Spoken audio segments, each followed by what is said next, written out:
Bonjour, je suis aujourd'hui en compagnie du professeur Laurent Tavernier du CHU de Besançon. Aujourd'hui, professeur, bonjour. Bonjour. Nous allons parler d'une pathologie qui fait peur à beaucoup de monde, la perforation du tympan ou perforation tympanique.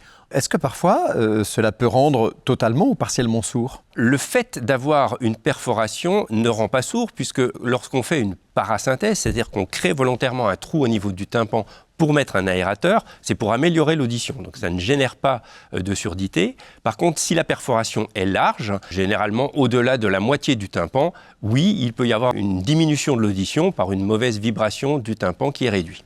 Alors que faut-il faire en cas de perforation du tympan ? D'abord, il ne faut pas se précipiter, surtout pas proposer d'emblée une intervention chirurgicale, puisque la majorité de ces perforations, qu'elles soient d'origine infectieuse ou d'origine traumatique, ont tendance à se fermer toutes seules.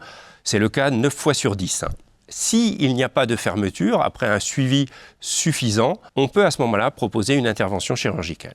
Alors, en quoi consiste cette chirurgie de perforation du tympan ? Cette chirurgie s'appelle la myringoplastie ou tympanoplastie et consiste à aller greffer du tissu biologique, donc le propre tissu du patient, on n'utilise pas de tissu synthétique.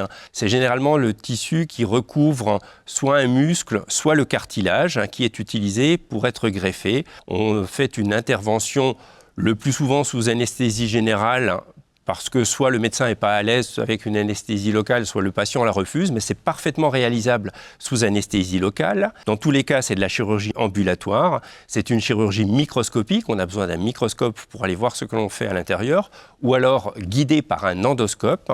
On va placer ce greffon sous le tympan ou dans le tympan que l'on remet en place et on le maintient avec des mèches résorbables ou non ou des éponges résorbables ou non qui sont placées dans le conduit auditif directement au contact du tympan et de sa greffe. Est-ce que c'est une chirurgie qui est maîtrisée ? Il y a des risques de complications ? C'est une chirurgie qui est parfaitement maîtrisée depuis des années. Elle peut même être réalisée de façon encore plus simple dans certains cas. Malheureusement, aucune chirurgie n'est fiable à 100%. On estime que le taux de réussite est de l'ordre de 85-90% pour la myringoplastie. Merci beaucoup, professeur. Merci, Mac.